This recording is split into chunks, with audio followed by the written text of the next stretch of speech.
Ini sudah apa ini jenengan ini? Bahannya sudah habis, ini terakhir. Ini sekarang ini terakhir. Oke, saya share, kok malah salah. Ada di nutup layar. Share.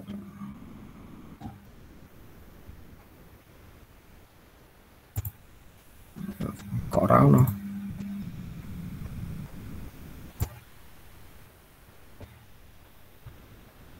Mana tadi? Oh, ini.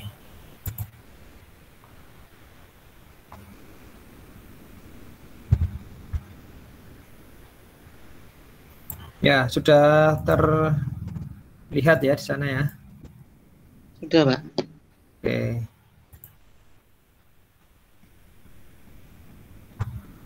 Ya. Saya tak tonton sih.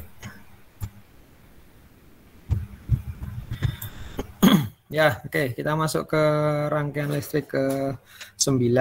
Ini bahan-bahan terakhir dari perkuliahan ini. Nanti silahkan nanti setelah ini dipelajari sendiri, kemudian nanti mungkin nanti ke depan yang sisanya nanti ya, nanti tinggal saya kasih soal-soal saja, nanti silahkan dikerjakan gitu. Oke, kita sampai ke rangkaian listrik 9, kita masuk ke rangkaian 3 fasa. Rangkaian 3 fasa. Jadi di dalam rangkaian 3 fasa ataupun sistem 3 fasa ini dalam praktisnya banyak digunakan pada pusat pembangkit tenaga listrik gitu ya.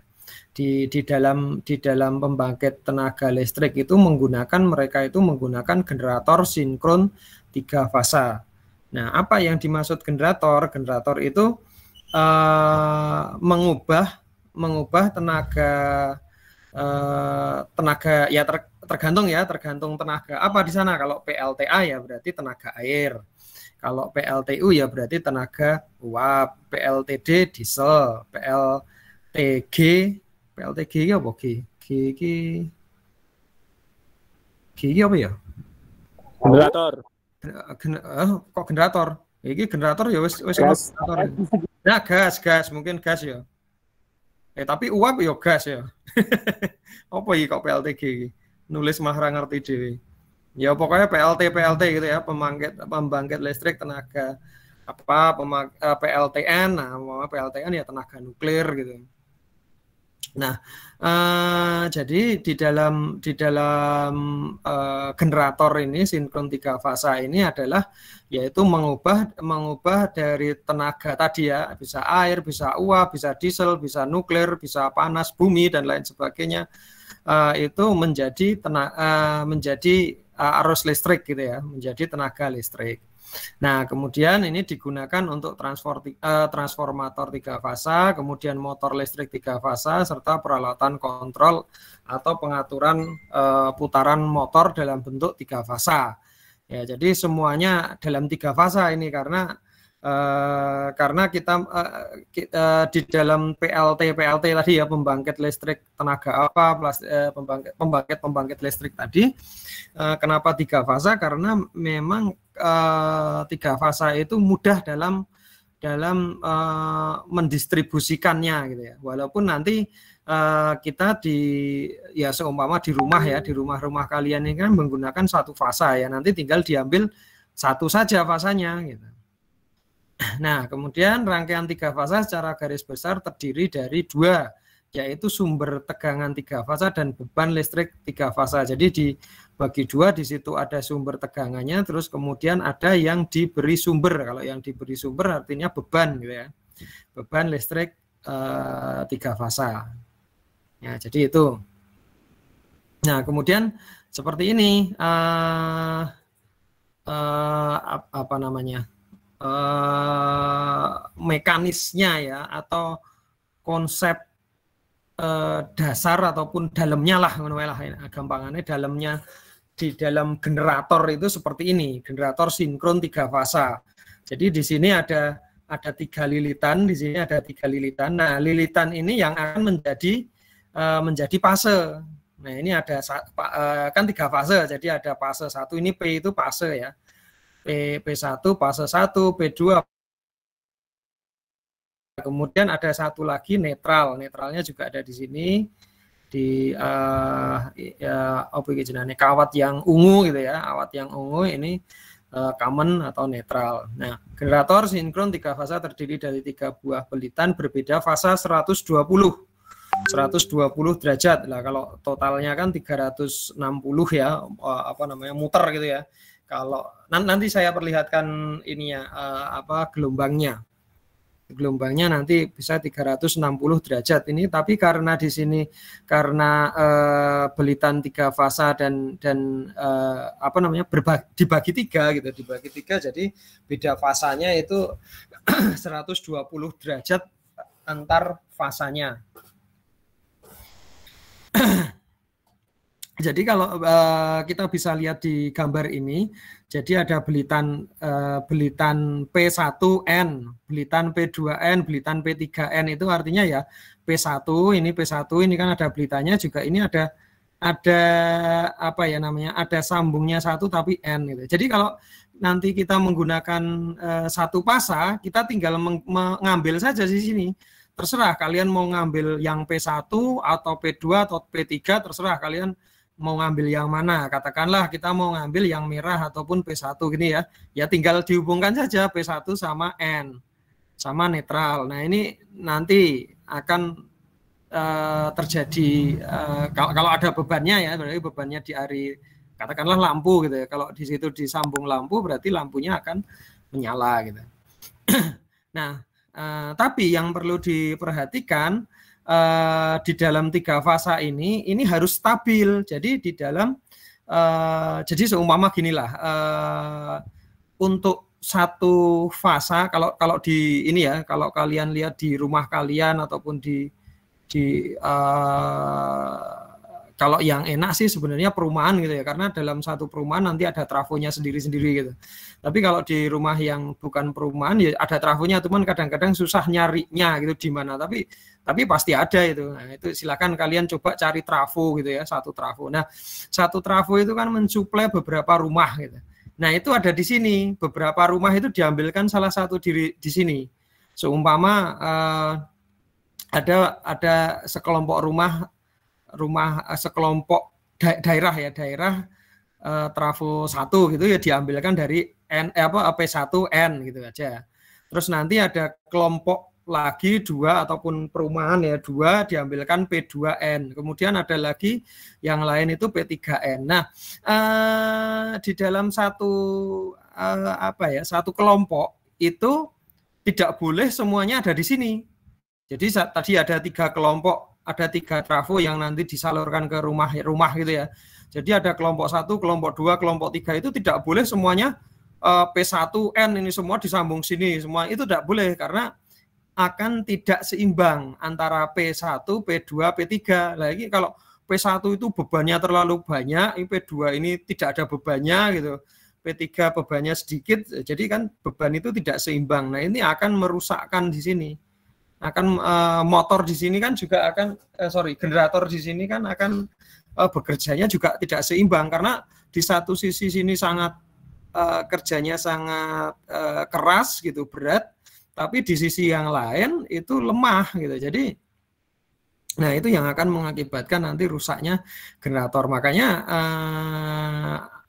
kalian kalau akan membuat seumpama rumah baru gitu ya, rumah baru terus saluran listrik yang baru itu kan harus lapor ke PLN gitu kan. Ya itu karena mau dihitung apakah beban di P1 kalian itu di rumah kalian yang baru itu akankah nanti dibebankan di P1, P2 atau P3.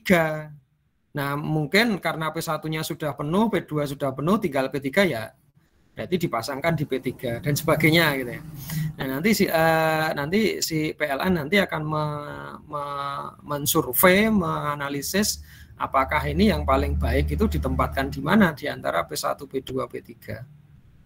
Ya, jadi seperti itu. Jadi tidak boleh ada beban yang tidak seimbang gitu. Tidak boleh karena itu akan merusak dari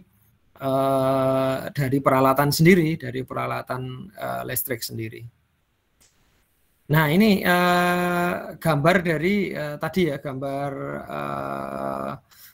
gelombang dari tegangan 3 fasa. Tadi kan 120 ya. Kalau semuanya itu kan berbentuk lingkaran itu 360. Tapi VA, VB, VC ini ya P1, P2, P3 itu akan berbentuk seperti ini. Ini kan gelombang penuh, gelombang sinus apa namanya AC gitu, AC. Jadi kalau DC itu kan lurus saja ya, lurus gitu ya DC. Kalau AC kan gelombang bolak-balik gini. Nah, ini kan ada VA atau V1 P1 gitu ya, di dalam P1 tadi kan ada VA gitu ya. Nah, ini di hitam gitu seperti ini. Kemudian kalau 2 di biru, kalau 3 gini. Jadi dia itu saling melengkapi. Jadi gini, antar peak to peak gitu ya, peak to peak katakanlah kita ambil saja satu VA gini. VA itu peak to peaknya ini ke sini terus ke sini, ke naik lagi ya, peak bukan peak ini sama sini tapi peak sini ya. Ini ke sini itu kan jauh ya. Ini kan masih ada gelombang yang luang. Kalau untuk satu fasa, nah itu memang kalau 3 fasa itu lebih stabil karena ya ini karena satu seperti ini, 2 ini melengkapi. Kalau 1 saja ini kan nggak ada di sini, merah dan biru ini tidak ada. Jadi ini ke sini gitu ya. Puncaknya lagi kan ke sini. Di antara ini sampai sini, di antaranya tidak ada gelombangnya. Jadi itu yang membuat kurang stabilnya untuk listrik 1 fasa. Jadi memang bagus listrik 3 fasa. Jadi ya bukan bagus ya. Bagus itu kalau dilihat dari sini ya, jadi ada kekurangan, ada kelebihannya sih. Kelebihannya memang dia lebih stabil seperti ini. Tapi ya kekurangannya dia ya tentu saja membutuhkan biaya yang banyak gitu. Membutuhkan biaya yang banyak, terus tingkat keamanannya kan kalau 3 fasa itu kan tinggi ya, jadi ya tingkat keamanannya bukan tinggi deng, rendah malah ya. Jadi kalau nyetrum itu lebih bahaya gitulah, intinya seperti itu kalau 3 fasa. Nah, ini apabila rotor NS kutub utara selatan diputar, maka masing-masing belitan akan timbul tegangan induksi sebagai sumber tegangan 3 fasa saja. Jadi pada P1N katakanlah di hitam ini ya, kita lihat di hitam ini menghasilkan rumus ini, VA sama dengan VM sin omega T. Nah, kalau P2 ini yang biru, yang merah itu VB itu VM sin omega T minus 120 lah. Kenapa 120? Itu karena ini. Karena beda tegangannya itu bedanya adalah 120 derajat di sini. 120 kalau semuanya ya 360 gitu kan. Jadi kalau P3 itu menghasilkan ya ini VC itu min 240 karena ini tambah ini ya. Kalau VA kan ini tidak ada derajatnya karena ini berhimpit kalau mencari VA. Tapi kalau mencari VB itu ada ini minus 120. Nah ini minus 120. Kemudian kalau VC ya 120 tambah 120 jadi 240. Nah seperti itu. Nah kemudian apabila ketiga tegangan ditulis dalam bentuk fasor, tegangan pasor itu jadi seperti ini, VA sama dengan V pasor 0 derajat gitu ya, derajat. Nah jadi di sini ya ini seperti ini, mengambil dari sini. Nah kemudian dalam pemakaiannya sumber tegangan 3 fasa harus dihubungkan dalam hubungan bintang ataupun delta, atau Y delta, biasanya orang menyebut Y delta atau W bintang segitiga, tapi biasanya orang menyebut Y delta gitu. Nah, Y delta itu apa? Nah, itu ada di sini. kita masuk ke sumber tegangan Y atau Z atau bintang gitu ya. Kenapa dikatakan Z ataupun bintang itu karena rangkaiannya seperti ini. Ya seperti huruf Y gitu ya. Seperti huruf Y seperti sini. Dinamakan hubungan tiga fasa adalah bentuk bintang. Ya kalau di ringkasnya ya enaknya ya seperti ini. Ini kan juga sama. Ini kan sama seperti ini. Ya, ini hubungan Y. Itu seperti ini. Kemudian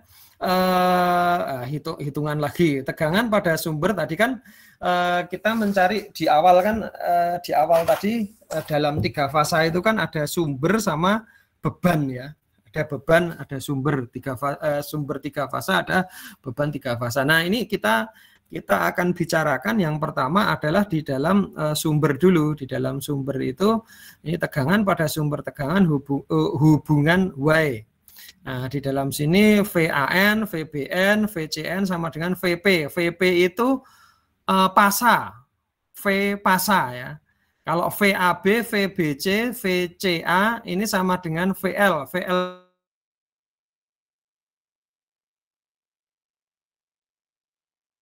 tegangan fasa sendiri, jadi tegangan P1 tadi ya, tegangan P1 itu namanya tegangan atau VP atau tegangan fasa. Tapi kalau VL itu tegangan antar fasa. Tegangan antar fasa itu VP antara VP dan VB, seumpama seperti itu. Nah, itu beda antara VB sama VC, VA antara VB, VB antara VC, VA antara VC. Nah, itu namanya VL atau tegangan antar fasa atau VL itu V-line. Nah, VP tegangan fasa, VL tegangan antar saluran atau antar fasa. Ya, jadi seperti ini ya. Tadi sudah di dalam rumus tadi VAN sama dengan VP 0 derajat dan sebagainya. Oke, kemudian jika dihitung ya sebagai berikut ya. Ini nggak usah dihafal, nggak masalah. Yang penting kalian tahu saja asal usul. Nanti ini sebenarnya cuma akan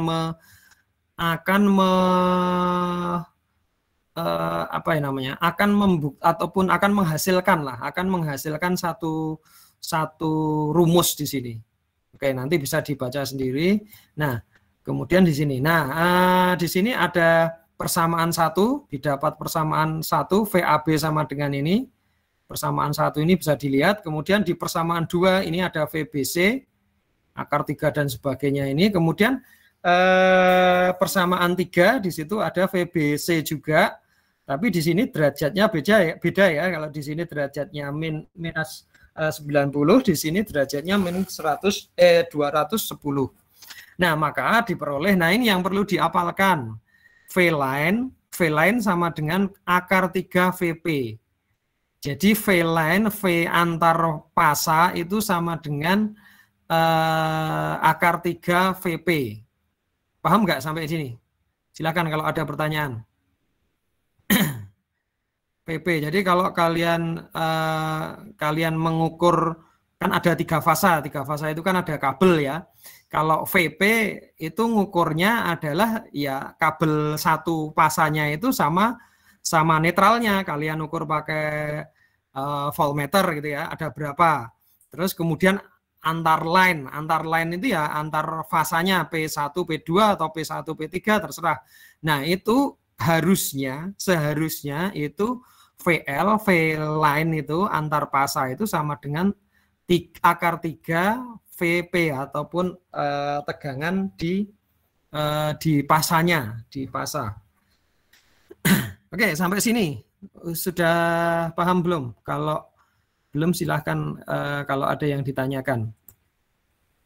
Karena ini nanti ya walaupun ini nggak ada ya di elektronika, nanti di elektronika lanjut ini nggak ada, tapi kalian ya harus tahu lah, mungkin nanti kalian akan bekerja di PLN itu, apalagi PLN harus tahu ini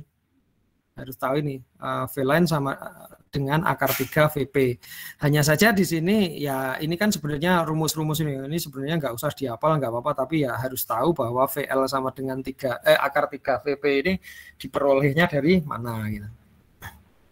Oke, ini dilihat dari sumbernya ya. Tadi dilihat dari sumber untuk hubungan bintang, untuk hubungan Y gitu. Kemudian kalau ini arus, sekarang arus. Tadi tegangan, sekarang arus. Kalau arus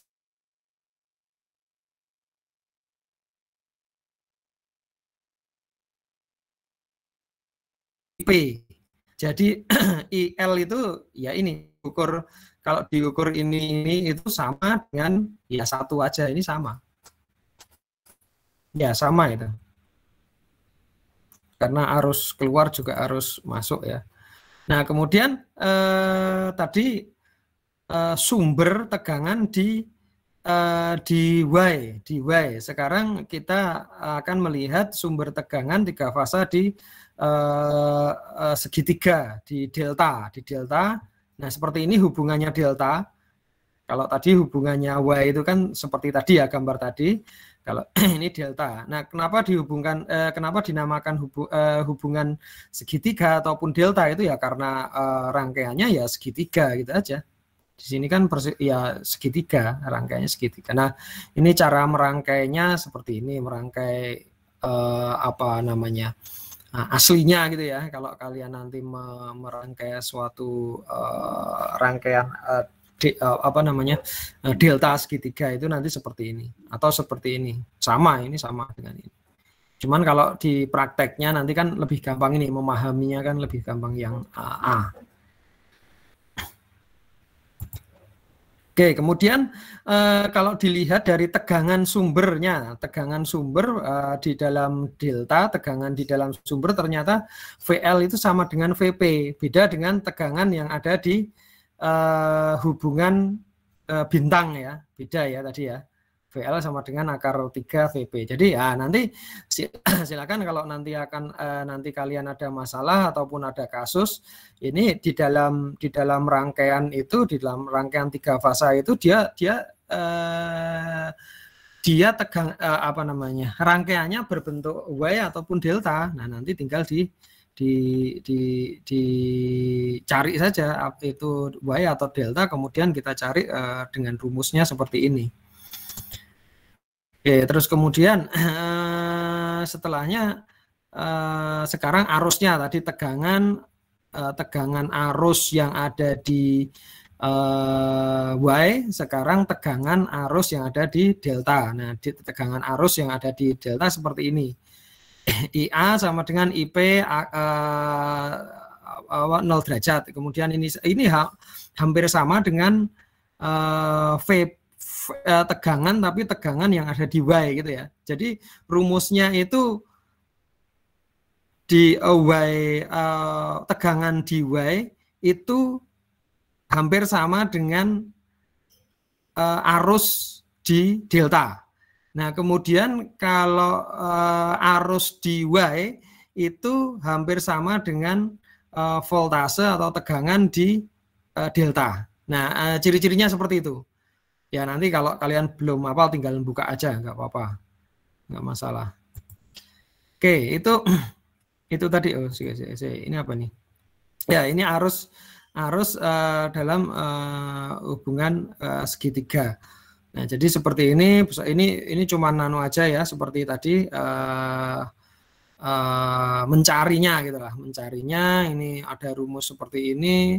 Ini ada persamaan 1, persamaan 2, kemudian persamaan 3, kemudian persamaan 1, 2, 3 itu digabung, itu akan diperoleh seperti ini. IL sama dengan akar 3 IP. Nah, jadi seperti tadi ya, arus yang ada di hubungan delta, ini kan rumusnya persis dengan tegangan yang ada di Y tadi ya. Sama ya, bukan sama tapi persis gitu. Kalau tadi kan tegangan jadi VL sama dengan akar 3 VP. Nah, kalau ini IL sama dengan akar 3 IP. Nah, itu tegangan dan arus ataupun karakter tegangan dan arus pada saat di si Y dan si delta. Nah, tadi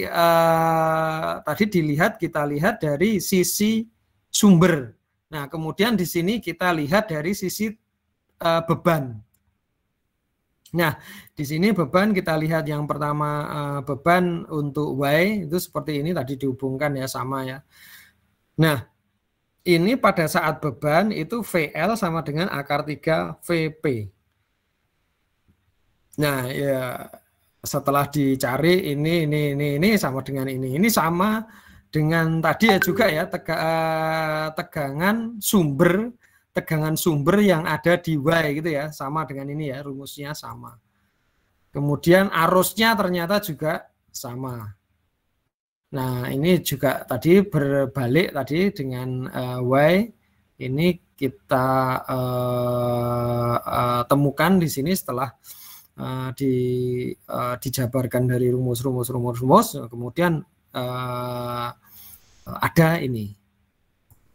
Seperti itu. Kemudian ini juga sekarang di arus beban pada hubungan delta, pada hubungan setelah dijabarkan akhirnya ditemukan ini.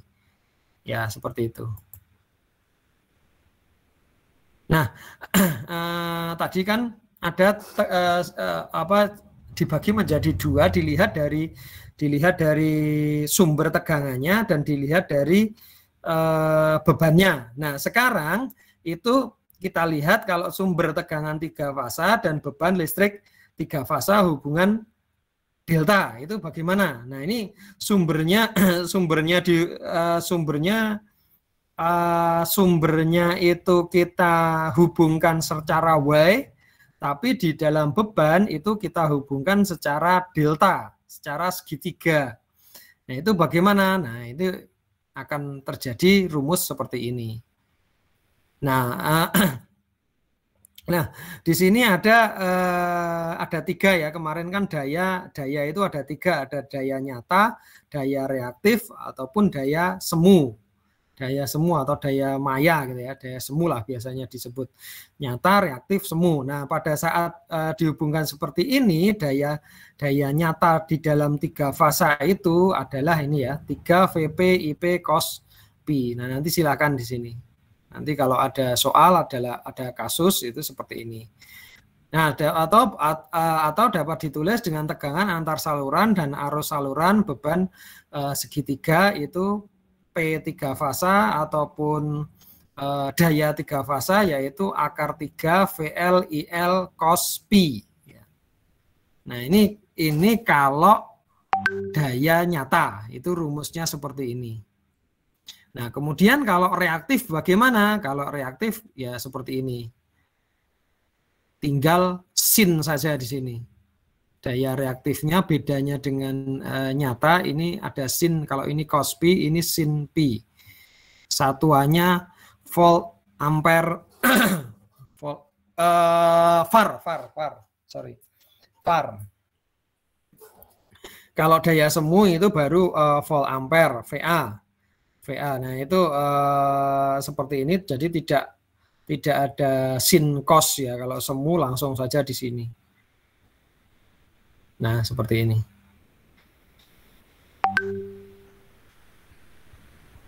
Nah, oke, saya kira untuk hari ini ya sampai sini saja sebenarnya. Silahkan ada pertanyaan sampai sini.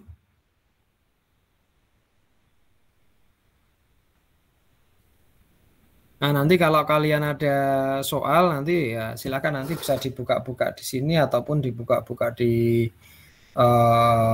internet. Nanti silahkan bagaimana cara menggarapnya. Silakan nanti dibaca-baca lagi ya, karena mungkin kalau kalian hanya lihat di sini mungkin kalian belum terlalu paham, ataupun kalau memang ada yang perlu ditanyakan silakan ditanyakan sekarang. Kalau untuk yang prakteknya sampai apa ya? Prakteknya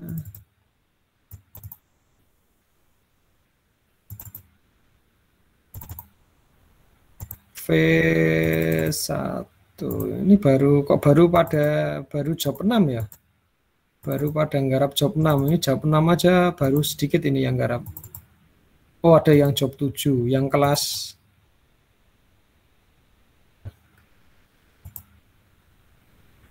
kalau yang kelas V2 itu sampai job 8. Kalau kelas V1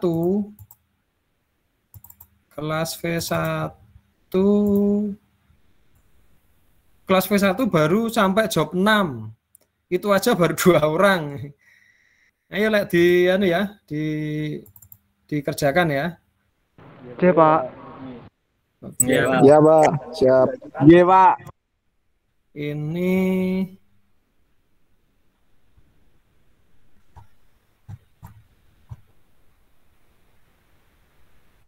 oke, saya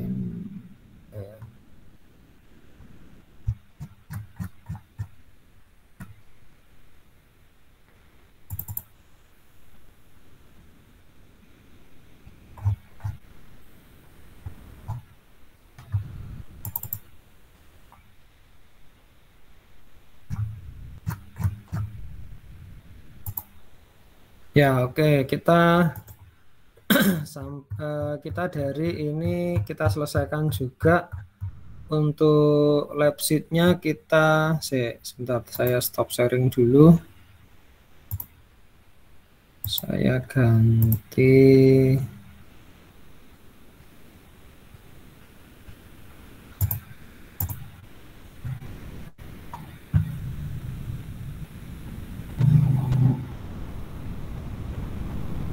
nah, di sini ya, ini ada lab sheet yang ke berapa? Ke-9. Lab sheet yang ke-9. Jadi hari ini sampai